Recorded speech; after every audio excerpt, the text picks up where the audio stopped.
ናትናኤል ብርሃነ ብጫ ማሊኡ ተመንጢሉ ኣስመራ ማራቶን ጽባሕ ሰንበት ክካየድ እዩ ተቐዳደምቲ ኣብ ሓያል ልምምድ ተጸሚዶም ኣለዉ ዓሊ ሱሌማን ኣብ ዓይኒ ኣፍሪቃውያን ጋንታታት ኣትዩ ይማነጠላ ኣለዋ ማንቸስተር ሲቲ ውዕል ኦርቴጋ ናዊሓ ሰላም ከመይ ትውዕሉ ክቡራት ተኸታተልቲ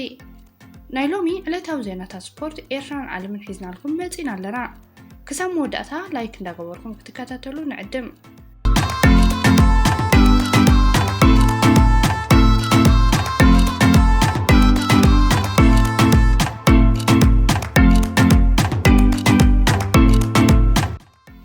ናትናኤል ብርሃነ ብጫ ማሊኡ ተመንጢሉ ዙር ሞሮኮ 2024 ብናይ ተሽዓይ መድረኽ ውድድር ቀፂሉ ውዒሉ ኣብዚ መድረክ ከዓ እቲ ንሰለስተ መዓልቲ ብሓያል ጻዕሪ ብጫ ማሊኡ ዓቂቡ ዝቐነየ ናትናኤል ብርሃነ ማሊኡ ተመንጢሉ ኣሎ ኣብዚ ሞሮካዊ አንዋር ራህሞ ኣብ ዝተዓወተሉ ተሽዓይ መድረኽ ዙር ሞሮኮ ከዓ ኤርትራዊ ኣባል ጋንታ 7-11 ኣክሊሉ ገብረ ህይወት ራብዓይ ደረጃ ሒዙ ምስ ቀዳሞት 5 ብሉጻት ውድድሩ ዛዚሙ ኣብዚ ናይ ሎም መድረኽ ሓደ ካብቶም ክልተ ደቂ ጋንታ ምስ ናትናኤል ብርሃነ ናይ 4 ካልኢት ጥራይ ፍልልይ ዝነበሮ ኣክሰል ናርቦኒ ምስ ተሓዲማ ንዓባይ ጉጅለ 2 ደቂቕን 4 ካልኢታትን ኣንጺፋትላ ዛዘመ ስለ ዝነበረ ናይ ግዜ ብጫ ማልያ ካብ ናትናኤል ብርሃነ ተረኪቡ ናትናኤል ብርሃነ ካብዚ ተቐዳዳማይ ብ2 ደቂቕን 41 ካልኢትን ፍልልይ ካልኣይ ደረጃ ሒዙ ይርከብ ኣክሊሉ ገብረ ህይወት ከዓ ብ3 ደቂቕን 45 ካልኢትን 10 ደረጃ ሒዙ ምስ ቀዳሞት 10 ይርከብ ኣብዚ ናይ ሎም መድረኽ ኤርትራውያን ተቐዳደምቲ ናትናኤል ብርሃነ ብ2 ደቂቕን 40 ካልኢትን ዶንኪዩ መበል 27 ኤቨን የማነ ብ3 ደቂቕን 25 ዶንኪዩ መበል 51 ደረጃ ጴጥሮስ መንግስት ከዓ ብ4 ደቂቕን 39 ካልኢታትን ዶንኪዩ መበል 54 ደረጃ ብምሓዛዚሞም ኣብ ናይ ዓቐብ ማልያ ዝመጽእ ለውጥ የለን ኣክሊሉ ገብረ ህይወት ብ14 ነጥቢ ሳልሳይ ደረጃ ሒዙ ይርከብ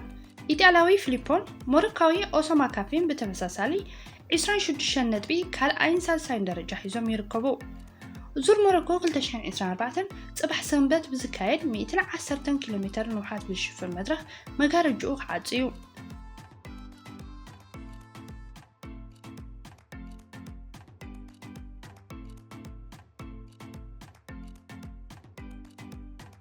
ኣስመራ ማራቶን ጽባሕ ሰንበት ክካየድ እዩ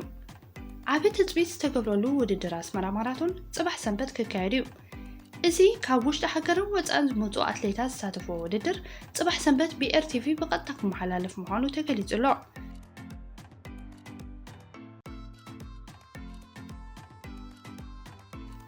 ተቐዳደምቲ ኣብ ሓያል ልምምድ ተጸሚዶም ኣለዉ ዝዓበየ ውድድር ቅድም ብሽክሌታ ኤርትራ ሻምፒዮን ኤርትራ 2024 ክካየድ ውሑድ መዓልታት ጥራይ ተሪፍዎ ኣሎ ኣለዉ ዝበሃል ተቐዳደምቲ ከዓ ነዚ 170 ኪሎ ሜትር ሽፍን ርሕቐት ኣብ ምድላው ይርከቡ ብፍላይ ቶም ናይ ደገ ተቐዳደምቲ ብባንዴራ ዝወቀበት ማልያ ንዓመት ሙሉእ ንምልባስ ኣብ ሓያል ልምምድ ተጸሚዶም ኣለዉ በዚ መሰረት ኣክሊሉ ኣረፋይነ ምስ ቢንያም ግርማይ ሄኖክ ሙሉ ብርሃን ብውልቁ ናትናኤል ብርሃነን ኣማኒኤል ገብረዝጋብሄርን ከዓ ብሓባር ኣብ ሓያል ልምምድ ኣለዉ ብዘይካዚ ምርሃው ቅዱስ ምስ መትከል ኢዮብ ናትናኤል ብርሃነ ምስ ጴጥሮስ መንግስት ኣክሊሉ ገብረ ህይወት ምስ ኤቨን የማነ እውን ኣብዚ ሓያል ውድድር ክሳተፉ እዮም ድሮውን እዚ ውድድር ዓቢ ትኹረት ረኺቡሎ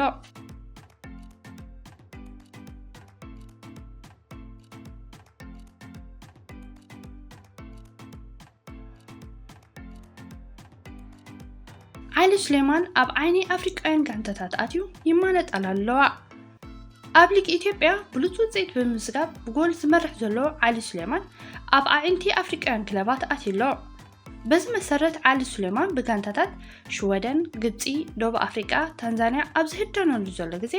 ምስ ኣየነይቲ ክለብ ይፍርም ኣብ ቀረባ ግዜ ክፍለጥ እዩ ኣብ ጽቡቕ ቁመና ዝርከብ ኤርትራዊ ፕሮፌሽናል ተጻዋታይ ኢትዮጵያዊት ክለብ ሃዋሳ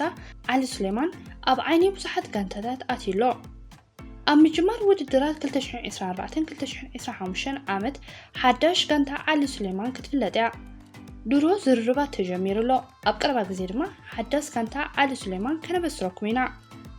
ከም ዝፍለጥ ዓሊ ሱሌማን ንውድድራት ብሉጽ ኣብ ምዝጋብ ሸቶ ፕሪምየር ሊግ ኢትዮጵያ ብ15 ሸቶታት ይመርሖ ኣሎ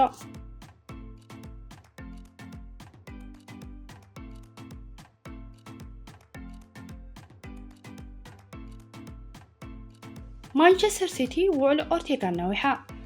بأسلطاني بيب غوارديولا تعلم كلب مانشستر سيتي نوعل جرمناوي حلا ولدا ستيفان أورتيغا كم تنوحت بوق أفريدا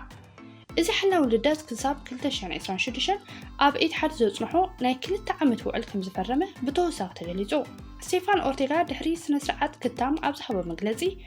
أب مانشستر سيتي انتوساق عمتات مسلحي حكوسي إذا كلب تتقاتي بلوتات نكفونو زي اليوم كله تقرب كلابيع كبل أبتا كلب نزلو متشوقنا تغليزو كرمي كلتا عمت مسيتي ستنبر ستيفان أورتيغا مستا كلب 34 صوتاتات كاكايد كله بساحجي كلتا وانجا بريمير ليج حدا شامبيونز ليج حدا اف اي كاب دما تعاويدو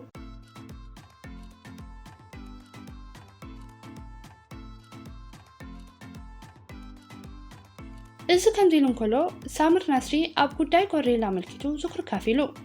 استزاوتاي غوريلا أب كلتشن 10 شدشن نا مانشستر سيتي أب زمتقالو أب محدران أسلالفات تزاوتي بوزح لوطي بمغبارو بوزحات تزاوتي بزو سنة حقوسا سلزي نبرنا نزلنا زي عقوبنت تؤامن باستفلالي مقدي كنكلت جميرنا أبزا هموتين بقار أبلو كروم أخيبات زوع بيب كمز قبل استزاربه أبزا كانتا ميسي ألو يلن ملو سلي إلو حتيتنا ملئت كانتا يلني لا مليسا شعو غوريلا ميسي أبزا كانتا انت زي هاليو كابزا ساعة اندحر ما نمسب زعبانا عايز ملك السرح كمارر حتو رئيتون كأرب مسالي بلون مغنياتو اتحادة أب تغير ومبر فهتسيما كوفكو بلو زي تلتتعوتاي ليونيل ميسي ترايو كبل أفنا تحيزنا زخبركم تحت تلتنا ناي لوم زينانا نزي مسل أبزا قطل مدبنا يرافنا سسنايو